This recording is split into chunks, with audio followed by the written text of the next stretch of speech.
Hoje, a nossa ideia é investigar 3 decisões financeiras que parecem inofensivas, mas que, no fundo, podem criar um desvio de uma década no nosso mapa para a independência financeira.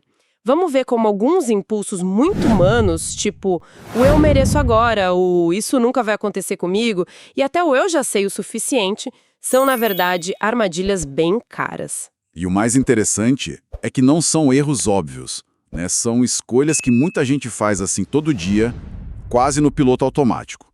O nosso objetivo aqui é colocar uma lupa em cima delas, desmontar os custos escondidos e ver o tamanho do impacto real que elas têm no longo prazo. Não é sobre teoria, é sobre a matemática da vida real. Exatamente. Vamos começar com o primeiro, que é um clássico da cultura brasileira, o carro. Ele aparece nos dados como o segundo maior sonho de consumo, perde só para casa própria. O problema não é o desejo, mas o tamanho que esse desejo ocupa no orçamento.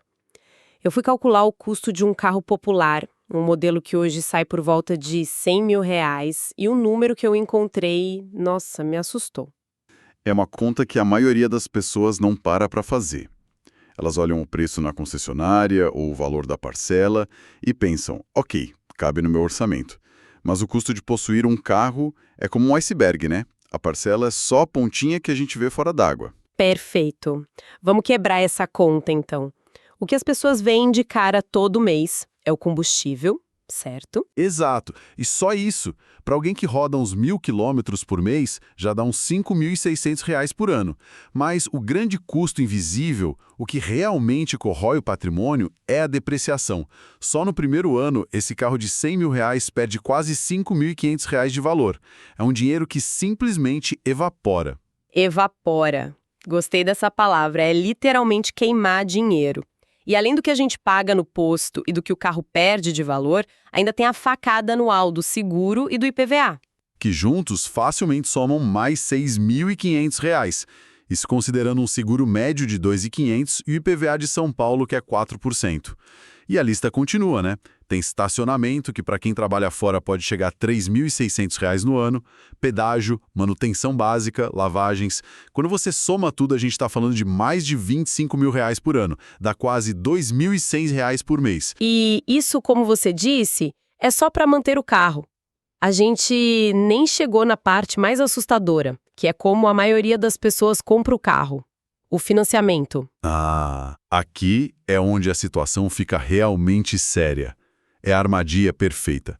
O dinheiro que poderia estar sendo investido para construir o futuro acaba virando lucro do banco.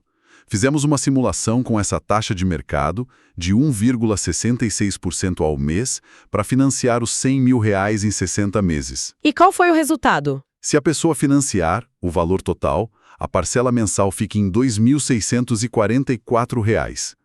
No final dos 5 anos, o carro que custava R$ 100 mil terá saído por R$ 158.700. Pera um pouco. Quase R$ 60 mil só de juros. Isso é o preço de outro carro popular. Basicamente, a pessoa está pagando por 2 carros e levando um para casa. É insano. Exatamente essa a conta.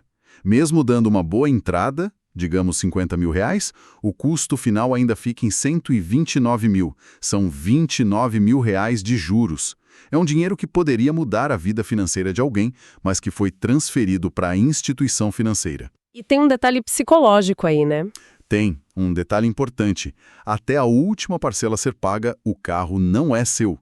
Ele é do banco, é a garantia. Você tem a posse, mas não a propriedade. Ok, a conta é salgada, mas muita gente diria que o transporte público no Brasil é complicado, demorado, às vezes inseguro, e que o carro é uma necessidade, não um luxo. Como essa pessoa deveria pensar sobre esses números? Essa é uma ponderação justa. A questão não é demonizar o carro, mas sim dimensionar o carro ao seu padrão de vida. Talvez a solução não seja o carro de R$ 100 mil financiado, mas um de 50 mil comprado à vista, ou um modelo mais antigo bem conservado. O erro não é ter um carro, é deixar que o custo dele dite as regras do seu futuro financeiro, comprometendo uma fatia tão grande da sua renda que não sobra nada para investir. Faz todo sentido. E é interessante, essa ideia de pagar juros enormes no carro tem a ver com uma aposta no futuro. A crença de que tudo vai dar certo, eu vou conseguir pagar. Isso me faz pensar em outro tipo de aposta arriscada que fazemos. A de que os imprevistos nunca vão bater a nossa porta. Feita. Passamos do erro de subestimar os custos para o erro de subestimar os riscos. É o que você chamou de "isso nunca vai acontecer comigo". É um otimismo que pode custar muito, muito caro. O que é fascinante e ao mesmo tempo assustador é como um único evento, totalmente fora do nosso controle, pode desmontar o que levou anos para ser construído. Um acidente, um diagnóstico, um evento desse tipo pode fazer alguém voltar 10 casas no tabuleiro da vida financeira. Para deixar isso bem claro, vamos a outra simulação. Imagine uma pessoa na faixa dos 30 anos. Ela pode pagar um plano de saúde de uns R$ 540 por mês, ou pode pensar, não vou pagar isso, vou guardar o dinheiro. Então ela gasta uns R$ 100 por mês com consultas pontuais e investe os R$ 440 que sobraram. Uma lógica que parece inteligente à primeira vista, né? Ela está trocando uma despesa por um investimento. Exato. Só que depois de 10 anos investindo esses R$ 440 por mês, com rendimento real de 0,6% ao mês, ela teria acumulado cerca de R$ 77 mil. Parece um bom valor, não é? Parece. Mas essa reserva é extremamente vulnerável. Uma única diária de UTI num hospital particular de ponta pode passar facilmente de R$ 10 mil. Nós vimos um caso real de uma internação de 8 dias por Covid-19 que gerou uma conta de quase R$ 100 mil. Esse evento não só aniquilaria toda a reserva acumulada em 10 anos, como ainda deixaria a pessoa com uma dívida de mais de R$ 20 mil. É a destruição de uma década de esforço em uma semana. É um risco que simplesmente não vale a pena correr. E esse conceito de proteção vai além do plano de saúde. Chega no seguro de vida, que as pessoas, principalmente as mais jovens, acham que não precisam. O que é um erro de percepção. Acham que é um produto para quem vai morrer, mas é o contrário. É um produto para quem quer viver com tranquilidade. A proteção não é só em caso de falecimento, mas para doenças graves ou acidentes que te impeçam de trabalhar, de gerar renda. Tem uma reflexão que eu adoro sobre isso. Quem é mais rico? Warren Buffett com seus 90 e tantos anos e bilhões de dólares, ou um jovem de 20 anos, saudável com a vida inteira pela frente? O tempo é o ativo mais valioso de todos. Ele não pode ser comprado. Um seguro garante que, se algo acontecer, você não perca a capacidade de converter seu tempo futuro em riqueza. É uma perspectiva poderosa. A gente se preocupa tanto em acumular dinheiro que esquece que o tempo para usá-lo e fazê-lo crescer é o verdadeiro tesouro. E a outra aplicação muito prática e inteligente do seguro, que pouca gente conhece: o planejamento sucessório. Como assim? Quando alguém falece e deixa bens, os herdeiros precisam abrir o inventário. Somando custos de advogado e o imposto sobre herança, o ITCMD, essa conta pode chegar a 20% do valor do patrimônio. Se o patrimônio é de R$ 1 milhão, os herdeiros precisam ter 200 mil em dinheiro vivo para pagar os custos e liberar o resto. E se eles não tiverem essa liquidez? Eles são forçados a vender um imóvel ou outro bem às pressas, geralmente por um preço bem abaixo do mercado, só para pagar os impostos. Agora, imagine que a pessoa tinha um seguro de vida de R$ 200 mil. Esse dinheiro não entra no inventário. Ele é pago diretamente aos beneficiários em poucos dias. Eles usam o dinheiro do seguro para pagar os custos do inventário e acessam um patrimônio de R$ 1 milhão de forma integral e sem pressa. É uma ferramenta de proteção patrimonial incrível. Uau, isso é realmente uma estratégia sofisticada. E pensar que tudo isso, tanto o custo do carro quanto a necessidade de proteção, fica muito mais claro quando a gente para e estuda um pouco sobre dinheiro. O que nos leva ao terceiro erro, que talvez seja a raiz de todos os outros: a crença de que já sabemos o suficiente. Isso levanta uma questão importantíssima, que é o famoso efeito Dunning-Kruger. É um viés cognitivo que mostra que pessoas com pouco conhecimento sobre um assunto tendem a superestimar drasticamente a própria habilidade. Em finanças, isso é uma bomba relógio.